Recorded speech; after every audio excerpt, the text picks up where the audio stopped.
Welcome. Today I'm going to be talking about divorce, about infidelity, and finances. What will you do to make your marriage work? How will you save your marriage as a Christian? I answer all your questions today. There's one question I would like to answer. And someone asked me this, that what do I do if I'm separated from my husband and I don't have anything I can do right now because we don't live together? I've been separated for a long time and I don't know what I can do. Yes, I will say to you, continue to pray and continue to build your own connection with God and your ability to love unconditionally. In other words, the ability to stay kind, the ability to stay patient, the ability to desire the best for your husband, regardless of what he has done and what he doesn't do. So that when that time comes for you to engage, you can engage with firmness, you can engage with kindness, you can engage with the truth, you can speak the truth and not be afraid to speak the truth. So I would suggest that you keep working on yourself. In addition to that, I would suggest that you spend every day praying for him. Pray for yourself, of course, and when you pray for yourself, pray for your husband. And that leads me to... just wait for it. I have a prayer journal right here. Just let me get it. I have a prayer journal right here that you can use to pray for your husband. And on each day of the week, you get an opportunity to write the date and to pray. There you go. Pray for them. So, for example, today, this day here, you can choose to pray this. And it says, "Dear Lord, please make my husband an excellent leader that will lead me and the children wisely. Please teach him to love us sacrificially so that you will be glorified in our marriage." So you continue to pray for him and trust that the Lord will do a great work in his heart. Now, I have other journals here. There's a prayer journal for the husbands also. There's a prayer journal for the husbands, similar. And there's one for the youth. This is a little bit different because the youth, they're not praying for anyone. They're praying for themselves. And this one is different. It has the prayers are for themselves. So let me show you. For example, this one says, "Oh Lord, please guide me to use my gifts and talents for your glory." 1 Peter 4:10. And here it has a quote from John Bunyan. It says, "When you pray, rather let your heart be without words than your words without heart." Very powerful things. So take a look at it. If you have some youngsters that need that, you can get them on Amazon. All you have to do right now, I'm going to put the link to these journals on my website on the description to this video. They're not there yet. Yeah, those are the three of them. Where's the third one? Yes, those are the three of them. I'm going to put it. Oh, I've not put it yet, but you can find them by just searching for my name, Ade Subanjo, on Amazon, and you can have access to those books. So let's get to the first question here. The first question here, it's about sleeping with your husband while he is cheating. I'm just going to read it the way it's been written. It's not checked for grammar. I'm just going to read it and try to interpret as I read. It says, "I'm seeking restoration for my marriage. He lives with me." So her husband lives with her. He says, "I've been lying to him about finances, and that's what pushed him away to cheat. I want to come clean about all our finances, and I'm struggling so bad to do this. I know I am sinning and ask God to forgive me and to help me tell my husband about our finances. I need prayers and biblical insight." So I don't know why she's asking this question about sleeping with her husband while cheating, but I'm going to just assume some things and then answer the question. So here is a woman who as believes knows that her husband is cheating, but he also has a complaint, which is, you're hiding some stuff from me with regards to finances. And so because she is guilty, she feels guilty that she is the one, she's holding back some information about the finances.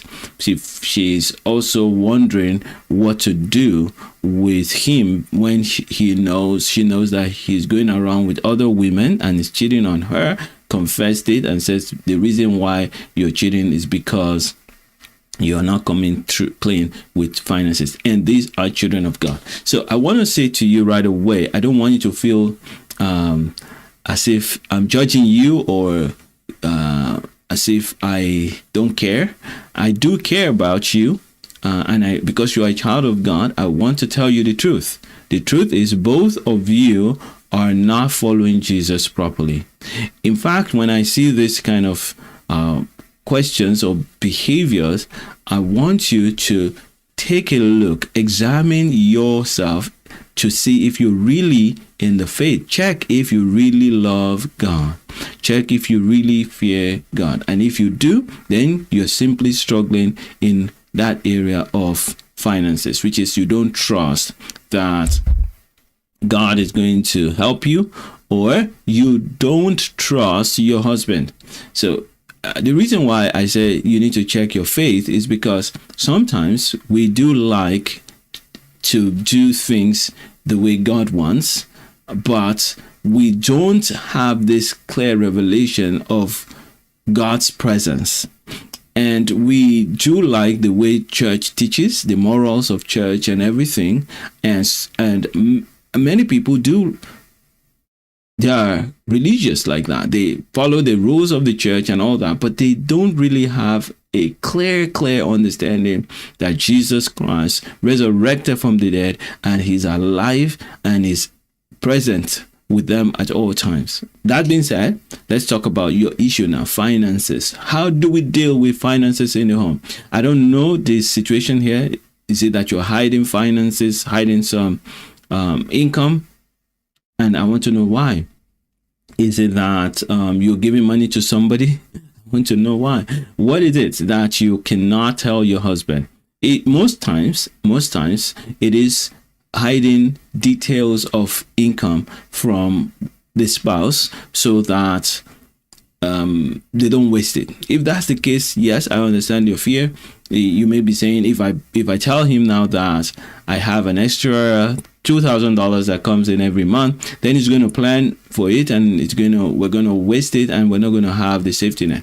Another person may say, I don't just want to share my finances because once he knows how much I have, then he's going to go after me for a divorce, and then we're going to have to split the money into two. I don't know what the situation is, and this can be quite difficult. And so I would say the first thing to work on is to see if you have made up your mind that you're going to spend the rest of your life with this person. Now, you can't really decide that because he has cheated on you and you said you want your marriage. All right. So we got to do something about that first. Now, if you make up your mind that I want to stay with my husband, he has cheated on me, I'm willing to forgive him if he's repentant, and we can move forward. Great stuff. That's good. But why? Why didn't you kick him out? Why are you fighting for the marriage? Most times, people are fighting for their marriage for the wrong reason. Many times they are fighting for the marriage because of financial security, because they are afraid that they won't find another person, so low self-esteem, because they are afraid of what, or worried about what family members will say.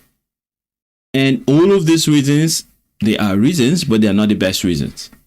The best reason to stick to your husband is because God calls you to love them and God has spoken to you to stick to them because he is doing something. That's the best reason to stay with your husband. Otherwise, if God has not done that and they have cheated on you and they're not repentant, they ought to be out.